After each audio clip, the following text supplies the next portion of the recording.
Les nouveaux dignitaires, les Olubarus, sont en face. Ils achèvent une retraite de 8 semaines dans la caverne du Sigi. Derrière cette murette d'argile qui leur sert d'abri, ils attendent que les anciens leur apportent à manger et à boire.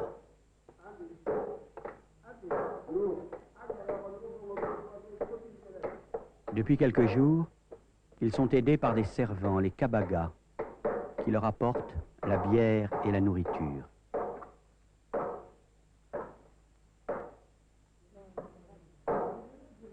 Les kabagas taillent aussi les rhombes, que nous voyons ici pour la première fois.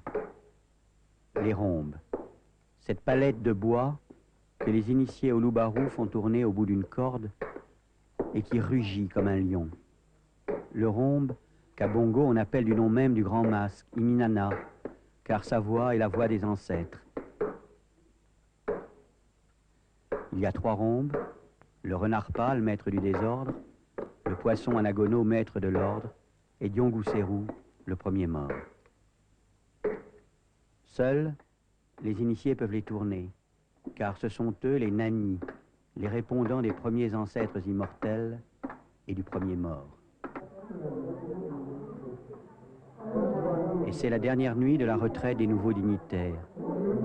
Comme le premier initié devenu impur par son contact avec l'âme du premier mort, les initiés sont relevés de tous les interdits concernant la mort.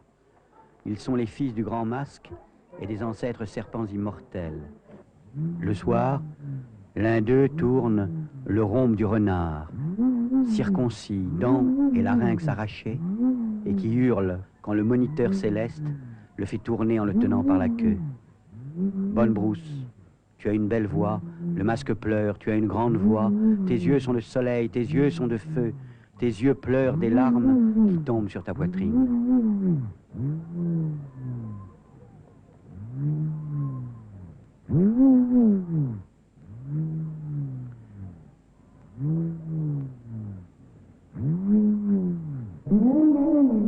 La nuit, les 2 autres rhombes, celui du poisson et celui de Diongouserou, rugiront pendant que les anciens dressent les nouveaux grands masques devant la caverne du Sigi.